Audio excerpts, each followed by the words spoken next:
എന്താണ് അടിസ്ഥാന ഗ്രന്ഥങ്ങൾ വായിക്കേണ്ടെന്നാണ് എനിക്ക് ആദ്യം പറയാനുള്ളത്. ഏതെങ്കിലും ഒരു ആചാര്യനിൽ നിന്ന് കുറച്ച് കേൾക്കാതെ ഗ്രന്ഥങ്ങൾ വായിച്ചാൽ ചിലപ്പോൾ മനസ്സിന് ഇളക്കം തട്ടും. പ്രണവോപാസനയിൽ എനിക്ക് തോന്നുന്നു കേരളത്തിൽ 2 സമ്പ്രദായങ്ങൾ ഈ വഴിയിൽ സഞ്ചരിച്ചിട്ടുണ്ടെന്ന് എനിക്ക് തോന്നുന്നു. ഒന്ന്, വാഴൂർ തീർത്ഥപാദാശ്രമത്തിൽ ആ സമ്പ്രദായം ഉണ്ടെന്ന് എനിക്ക് തോന്നുന്നു. കാരണം സ്വാമി വിദ്യാനന്ദ തീർത്ഥപാദർ പ്രണവോപാസന എന്ന് ഒരു ഗ്രന്ഥം തന്നെ രചിച്ചിട്ടുണ്ട്. മേടിച്ചാദ്യം വായിക്കരുത്.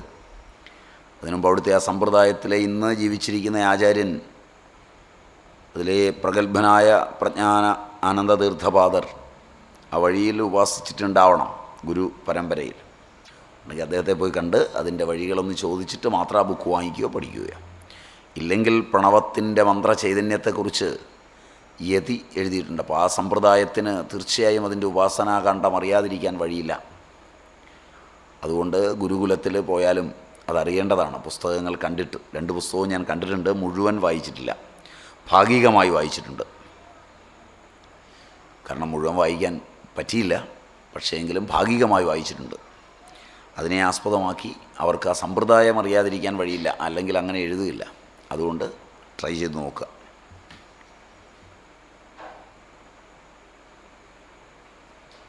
ചില മരുന്നുകൾ സ്ത്രീകൾ തൊടാൻ പാടില്ലെന്ന് പറയുന്നു. മരുന്നുകളെന്ന് ഉദ്ദേശിക്കുന്ന ചെടികളെയാണോ അതല്ല ഉണ്ടാക്കിക്കഴിഞ്ഞ മരുന്നിനെയാണോ എന്ന് നിശ്ചയില്ല. ഔഷധം എന്ന് പറയുമ്പോൾ ഉണ്ടാക്കിക്കഴിഞ്ഞുണ്ട്. സ്ത്രീകൾ തൊടാൻ പാടില്ല എന്ന് പറയുന്നതായിട്ട് എനിക്കറിയില്ല. ആർത്തവ സമയങ്ങളിലും മറ്റും തുടരുത് എന്ന് പറയുന്നവയുണ്ട്. ആ സമയത്ത് ഹോർമോണുകളുടെ ഒരു ആന്തോളനമുണ്ടാവും. അങ്ങനെയുള്ള സമയത്ത് തുടരുതെന്നൊക്കെ പറയുന്ന മരുന്നുകളും കാര്യങ്ങളും ഒക്കെ ഉണ്ട്. അതായിരിക്കും ചിലപ്പോൾ ചോദ്യകർത്താവ് ഉദ്ദേശിക്കുന്നത്. ആണെങ്കിൽ അതിന് പ്രാധാന്യമൊന്നുമില്ല. മനസ്സ് ചിലപ്പോൾ സംഘർഷപൂരിതമായിരിക്കുമ്പോൾ, സ്ത്രീയിൽ മനസ്സ് സംഘർഷപൂരിതമാകുന്ന സമയമാണ് ആർത്തവ സമയം. ആ സമയങ്ങളിൽ തൊടുന്നത് ബുദ്ധിമുട്ടുണ്ടാക്കും എന്ന് ആചാര്യന്മാർ പറഞ്ഞ് പരമ്പരയെ വിശ്വസിച്ച് പോരുന്നുണ്ട്. പുരുഷന്മാർക്കും അങ്ങനെ തന്നെയാണ്. കാരണം എന്താ വെച്ചാൽ എപ്പോഴെങ്കിലും രാത്രിയിൽ അറിയാതെ സ്ഖലനമോ മറ്റോ ഉണ്ടായാൽ ശുദ്ധവൃത്തികളാവാതെ ആ സമയത്തൊരു സംഘർഷം അവരുടെ മനസ്സിൽ വരും. ആ സംഘർഷ സമയത്ത് അവരാണെങ്കിലും തുടരുന്നത് തന്നെയാണ്. അതുകൊണ്ട് സ്ത്രീകൾക്ക് മാത്രമൊന്നുമല്ല ആ നിയമമുള്ളത്. പുരുഷൻ്റേതാകുമ്പോൾ അത് ഒരു ദിവസത്തേക്ക് പോലും താൽക്കാലികമായി സംഭവിക്കുന്ന ഒരു ഇതാണ്. സ്ത്രീകളിൽ സംഭവിക്കുന്നതെന്ന് പറയുന്നത് ആ അണ്ടം വിസർജിക്കുന്നത് മരിച്ചിട്ടാണ്. അതുകൊണ്ട് അത് കുറച്ചൊരു 2-3 ദിവസത്തേക്ക് നിൽക്കും. അത്രയേ ഉള്ളൂ അതിൻ്റെ വ്യത്യാസം ശരീരശാസ്ത്രപരമായി. പുനർജന്മത്തിൻ്റെ വെളിച്ചത്തിൽ അവയവദാനവും പുനർജന്മവുമായിട്ട് കാര്യമായ ബന്ധമൊന്നുമില്ല. പുനർജന്മം വാസനയ്ക്കനുസരിച്ചാണ്. അതുകൊണ്ട് ആർക്കും നിങ്ങളുടെ അവയവം കൊടുക്കാം, കുഴപ്പമൊന്നുമില്ല. അതുകൊണ്ട് അവൻ്റെ പുനർജന്മത്തിനൊന്നും കേടുപാടൊന്നും വരികയില്ല. കുറേ കാലം നിങ്ങളുടെ അവയവം കൊണ്ട് അവൻ കാണുമെന്നുള്ളത് മാത്രമേ ഉള്ളൂ. അതിനെപ്പറ്റി പേടിക്കണ്ട. അവയവങ്ങളും പുനർജന്മവുമായിട്ട് യാതൊരു ബന്ധവുമില്ല. കാരണം നിങ്ങൾ മരിച്ചു പോകുമ്പോൾ ഈ അവയവം കൊണ്ടല്ല അടുത്ത ശരീരത്തിലേക്ക് പോകുന്നത്. അതുമൊക്കെ ഇവിടെ ചീഞ്ഞു പോവുകയാണ് ചെയ്യുന്നത്. അതുകൊണ്ട് അതേപ്പറ്റി യാതൊരു പേടിയും വേണ്ട. തൻ്റെ ഇടമായി കൊടുത്തോളൂ, കൊടുക്കാമെങ്കിൽ. ഈ ഇത്തവണത്തെ ജനനത്തിൻ്റെ പരിതസ്ഥിതി സ്വയം ഉണ്ടാക്കിയതാണെങ്കിൽ അതെങ്ങനെയാണ് ചെയ്തത്? പൂർവ്വവാസനകളാണ് ജനനത്തിന് ഹേതു. ആ പൂർവ്വവാസനകൾക്കനുസരിച്ച് ഒരാൾ മരിക്കാറാവുമ്പോൾ അയാളിൽ ചില ചിന്തകളുണ്ടാവും. അയാളുടെ ലിംഗശരീരമായി രൂപാന്തരം പ്രാപിക്കുന്നതിൽ ആ ചിന്തകൾ പങ്കുവഹിക്കും. യം വാപി സ്മരൻ ഭാവം തജത്യന്തേ കളേബരം തം തമേ വൈദി കൗന്ദയ സദാ തദ്ഭാവ ഭാവിത. ഏതൊരു ചിന്തയോടുകൂടി മരിക്കുന്നുവോ ആ ചിന്തയോടുകൂടി തന്നെ ജനിക്കുന്നു എന്നാണ് അതിനുള്ള ഉത്തരം. അടുത്ത തവണത്തെ പരിതസ്ഥിതി ഉണ്ടാക്കുന്നത് അതിന് നേരത്തെ തന്നെ നാമമൊക്കെ ജപിച്ച് മര്യാദയ്ക്കൊക്കെ ശാസ്ത്രമൊക്കെ പഠിച്ചിരുന്നാൽ അവസാന കാലമാകുമ്പോൾ സ്ഥിത്വാ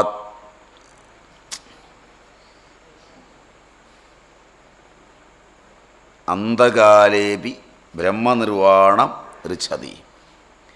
തുടക്കം മറന്നുപോയി. യേശാ ബ്രാഹ്മീ സ്ഥിതി പാർത്ഥ അന്ധകാലേ സ്മരൻ മുക്ത്വാ കളേബരം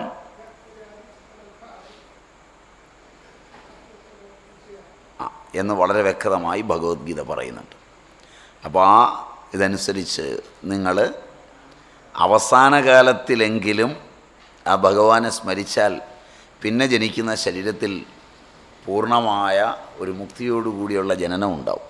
അങ്ങനെ അന്ത്യകാലത്തിൽ ഒരു ദിവസം രാവിലെ അന്ത്യകാലത്തിൽ ജപിക്കണമെന്ന് വിചാരിച്ചുകൊണ്ടൊന്നും കിടന്നാൽ ജപിക്കില്ല. കാരണം ആ സമയത്ത് ജപിക്കണം എന്നുണ്ടെങ്കിൽ വിവേക വൈരാഗ്യാദികൾ തയ്യാറായി നിൽക്കണം. ഇല്ലെങ്കിൽ പറ്റുന്ന കുഴപ്പമെന്ന് വെച്ചാൽ അതുവരെ നാമം ജപിച്ചവൻ ആ സമയത്ത് തെരുവ് പറയാൻ തുടങ്ങും. അങ്ങനെ കണ്ടിട്ടുണ്ട്. വളരെ ഉന്നതരായ ആളുകളെ പോലും കണ്ടിട്ടുണ്ട്. അവരെയും പരിചരിക്കാൻ പറ്റിയിട്ടുണ്ട്. അതുകൊണ്ട് പറയുകയാണിത് അത്ര എളുപ്പമൊന്നുമല്ല, പിള്ളകളിയല്ല എന്നോർക്കുക. രൂപം വേണമെന്നില്ല ഭഗവാനെ സ്മരിക്കാൻ. ഭഗവാനെ സ്മരിക്കുക എന്ന് പറയുന്നത് ബോധത്തെ സ്മരിച്ചാൽ മതി. അതാണ് ഏറ്റവും നല്ല സ്മരണ. പറ്റുമെങ്കിൽ അത് ഭഗവത്ഗീത 12-ാം അധ്യായത്തിൽ പറയുന്നുണ്ട്. അതിന് പറ്റിയില്ലെങ്കിൽ രൂപത്തിലെങ്കിലും സ്മരിക്കുക. എന്താണ് ബ്രാഹ്മണരുടെ ഗോത്രങ്ങൾ? ഇവയൊക്കെ നിങ്ങൾ അത്യാവശ്യം പഠിക്കേണ്ട കാര്യമില്ലെന്ന് തന്നെയാണ് എനിക്ക് പറയുന്നത്. കാരണം ഇതൊക്കെ ഒരുപാട് കാര്യങ്ങൾ പഠിക്കേണ്ട ചോദ്യങ്ങളാണ്. ഒരുപാട് കാര്യങ്ങൾ അവയിലുണ്ട്.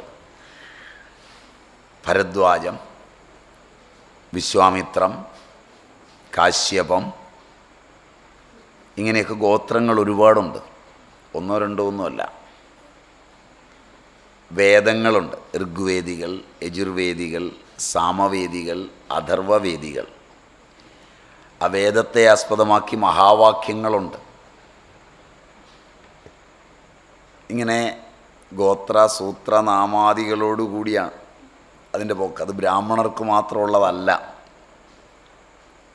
വൈദികി ശ്രുതിയെ അവലംബിച്ച് ജീവിച്ച ത്രൈവർണികർക്ക് മുഴുവനുണ്ടായിരുന്നതാണ്.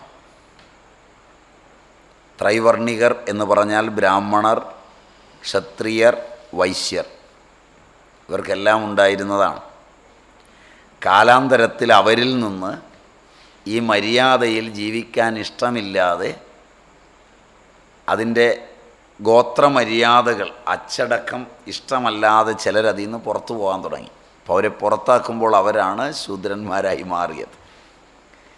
പുറത്തായവർ പിന്നീട് ജീവിക്കേണ്ടതുകൊണ്ട് ഇവരുടെയൊക്കെ പാദസേവയൊക്കെ ചെയ്ത് ജീവിച്ചു കാണും. കാലാന്തരത്തിൽ പലരും ഈ വഴി വിട്ടു. അപ്പം ശൂദ്രനും വ്രാത്യനുമൊക്കെ, വ്രാത്യൻ പൂണുനൂൽ ഉപേക്ഷിച്ചവനാണ്. അപ്പം അങ്ങനെ ഒരുപാട് പേരുണ്ട്. ആ ബ്രാഹ്മണ്യവുമായി നിങ്ങളുടെ ഇന്ന് കാണുന്ന വിഭാഗങ്ങൾക്കൊന്നും കാര്യമായ ബന്ധമില്ല. അങ്ങനെയാണത് പറയേണ്ടത്. പിന്നീട് ബ്രാഹ്മണ്യം അധപ്പതിച്ച കാലങ്ങളിൽ ബ്രാഹ്മണ്യത്തെ സൃഷ്ടിച്ചിട്ടുണ്ട് ഋഷി ഗൗതമൻ. അത് നിങ്ങൾ ദേവി ഭാഗവതാദികളിൽ പഠിക്കുന്നുണ്ട്. പുസ്തകം എടുത്ത് വായിച്ചാലും മനസ്സിലാവും. കാരണം ബ്രാഹ്മണ്യം അധപ്പതിച്ചപ്പോൾ അദ്ദേഹം താഴ്ന്ന സമുദായങ്ങളിൽ നിന്ന് പണ്ട് ഇതിൽപ്പെട്ടവരും പിന്നീട് ഇതിൽ നിന്ന് വിട്ടുപോയവരും ഇതിൻ്റെ തന്നെ ദുർലക്ഷണങ്ങൾ കൊണ്ട് വിട്ടുപോയവരുമായ ഉത്തമന്മാരായ ആളുകളെ എടുത്ത്, അതായത് ചണ്ടാല വിഭാഗങ്ങളിൽപ്പെട്ടവരെ എടുത്ത് ബ്രാഹ്മണരാക്കിയിട്ടുണ്ട്. ഇപ്പോൾ കാണുന്ന ബ്രാഹ്മണരിലെ ഒരു വിഭാഗം, അതായത് ആ ഗോത്ര സംസ്കാരത്തിൽ യജുർവേദീയരായ ഒരുപറ്റം ബ്രാഹ്മണരുടെ ഇതിൽ ഋഗ്വേദികളായ ഒരുപറ്റം ബ്രാഹ്മണർ, സമവേദികളായ ഒരുപറ്റം ബ്രാഹ്മണർ ഇപ്പോഴും സമവേദത്തിലില്ല. മറ്റേ രണ്ടും. ഒരുപറ്റം ബ്രാഹ്മണർ ഇപ്പോഴും വിവാഹത്തിൽ മീൻ പിടിക്കുകയൊക്കെ ചെയ്യുന്നുണ്ട്. അവർ വ്യാസ പരമ്പരയാണെന്നാണ് വിശ്വസിക്കപ്പെടുന്നത്. കാരണം അവരുടെ വിവാഹ സമയത്ത് അവർ മീൻ പിടിക്കും. മുൻകാലങ്ങളിൽ അവർ തോർത്തെടുത്ത് പാടത്തിറങ്ങി തോർത്തുകൊണ്ട് മീൻ പിടിക്കും. അവരുടെ ജനിതത്തിൽ ഓർമ്മയുള്ളത് കൊണ്ട് തോർത്ത് താഴോട്ട് പിടിക്കുമ്പോൾ തന്നെ മീൻ ചാടിയതിനകത്ത് കയറും. പേടിക്കണ്ട. കാരണം ഇവരെ അറിയാമല്ലോ മീനിനും. അതുകൊണ്ട് സംശയമൊന്നും വേണ്ട. പിന്നെ സാമ്പത്തികമൊക്കെ ആയപ്പോൾ അവരാ നിയമമൊക്കെ മാറ്റി ഒരു മാരാനെ വിളിച്ച് തലേ ദിവസം മീൻ പിടിച്ച് കുടത്തിലിട്ട് വെച്ച് വിവാഹ സമയത്ത് കൊണ്ടുവന്ന് ഇവർ രണ്ടുപേരുടെ തോർത്തിങ്ങനെ പിടിച്ച് വീശുമ്പോൾ മാരാൻ അതിനകത്ത് മീനെ പെറുക്കിയിടും. അപ്പോഴും ഈ ചടങ്ങുണ്ട്, മീൻപിടുത്തം വിവാഹത്തിലുണ്ട്. ഏതായാലും ബ്രാഹ്മണ്യം മീൻ പിടിക്കാൻ പോകുന്നവരല്ലെന്നറിയാം. അതുകൊണ്ട് ഗോത്രങ്ങളെ സംബന്ധിച്ചൊക്കെ പറയുമ്പോൾ ഒരുപാട് കെട്ടുമറിഞ്ഞ കഥകളുണ്ട്. അതൊക്കെ കേട്ട് ഇത്രയൊക്കെ മനസ്സ് ശാന്തമാകാൻ അഷ്ടാവക്ര ഗീത പഠിച്ചിട്ട് ഇനി അതൊക്കെ പഠിച്ച് അത്താഴവും കഴിഞ്ഞ് അസ്വസ്ഥനായി കിടന്നുറങ്ങണോ? വേണമെങ്കിൽ വിശദീകരിച്ചു തരാം, അറിയാൻ വയ്യാത്തതുകൊണ്ടല്ല. അഷ്ടാവക്ര ഗീത പഠിച്ചിടത്ത് ഇതൊക്കെ പഠിക്കണമെന്ന് വെച്ചിട്ടാണ്. ആദ്യ ഗോത്രത്തിലെ ഷീഡഗോത്രവും ജാതിയും പഠിക്കേണ്ടതാണ്. പുരാണങ്ങളിൽ കാണുന്ന പ്രത്യക്ഷപ്പെടുത്തലുകളും വരം വാങ്ങലുകളും എന്താണ്? ഇപ്പോൾ എന്താണ്? ആരും ഇപ്പോഴും പ്രത്യക്ഷപ്പെടും. ആത്മാർത്ഥമായി നിങ്ങൾ പ്രാർത്ഥിക്കുകയോ തപസ് ചെയ്യുകയോ ചെയ്താൽ ഇപ്പോഴും പ്രത്യക്ഷമാവും. കാരണം പ്രത്യക്ഷപ്പെടുത്തുന്നത് മനസ്സാണ്, തർക്കമൊന്നും വേണ്ട. ഇപ്പോഴും പ്രത്യക്ഷത്തിൽ കാണും. അത് കാണാവുന്നൊരിക്കല. കാരണം മനസ്സെന്നുവരെയുണ്ടോ അന്നുവരെ ഈ ദേവതകളെയൊക്കെ നിങ്ങൾക്ക് പ്രത്യക്ഷത്തിൽ കാണാം. ആ ദേവതാലോകങ്ങളിലൂടെ നിങ്ങൾക്ക് സഞ്ചരിക്കാം. മനസ്സത്രയും സൂക്ഷ്മമാക്കണമെന്ന് മാത്രം. മനസ്സ് സൂക്ഷ്മമല്ലാത്തതുകൊണ്ട് ഇപ്പോൾ കാണാതിരിക്കുന്നതിന് നിങ്ങളുടെ മനസ്സിൻ്റെ കുഴപ്പമല്ല എന്ന് പറയാനൊരു ന്യായം ഞാൻ പറഞ്ഞുതരാം, ഒരു തട്ടിപ്പ് ന്യായം. കാരണം ഈ 220 kV ലൈനൊക്കെ വന്നതോടുകൂടി പ്രത്യക്ഷപ്പെടാതെ അവർ മാറി എന്ന് പറഞ്ഞുതരാം. ഇലക്ട്രിക് ലൈനൊക്കെ പോയപ്പോഴേ കറണ്ട് അടിക്കുന്നത് കൊണ്ട് ദൈവങ്ങളൊക്കെ മറഞ്ഞു എന്ന് പറയാനൊരു വഴി ഞാൻ പറഞ്ഞുതരാം. തട്ടിപ്പാണ്, മറക്കരുത്. നിങ്ങളുടെ മനസ്സ് സൂക്ഷ്മവും ഏകാഗ്രവുമാണെങ്കിൽ മനസ്സിനെ സൃഷ്ടിക്കാൻ കഴിയാത്തതും മനസ്സിന് കാണാൻ കഴിയാത്തതുമായി ഒന്നുമില്ല. എങ്ങനെ ഞാൻ നിങ്ങളെയും നിങ്ങൾ എന്നെയും കാണുന്നുവോ അതുപോലെ ഏത് സാങ്കല്പിക ദേവതാ സ്വരൂപങ്ങളെയും മനുഷ്യന് കാണാം. ഉൾക്കാഴ്ചയല്ല, വത്സനായിരിക്കുന്നത് പോലെ ഞാൻ സൃഷ്ടിച്ചു കാണും. വത്സൻ ഞാനിവിടെ ഇരിക്കുന്നത് പോലെ വത്സൻ സൃഷ്ടിച്ചു കാണും. അതിന് സംശയമൊന്നും വേണ്ട. ത്രിമാനമായി, സാങ്കല്പികമല്ല, ത്രിമാനമായി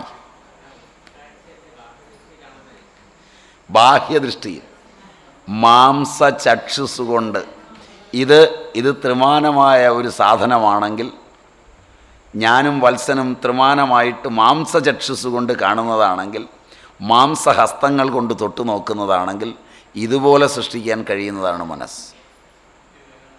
ശങ്ക വേണ്ട. ആര് കണ്ടിട്ടുണ്ടോ ഇല്ലയോ അതെനിക്കറിയില്ല. അതേക്കുറിച്ചൊന്നും ഞാൻ പറഞ്ഞ് പിന്നെ രാമകൃഷ്ണ മിഷനോ നിങ്ങളോ ഒക്കെ പിന്നെ അതിനെതിരാകാൻ അതൊന്നും പറ്റില്ല. കാണും എന്നുള്ള കാര്യം ഉറപ്പ് പറയാം.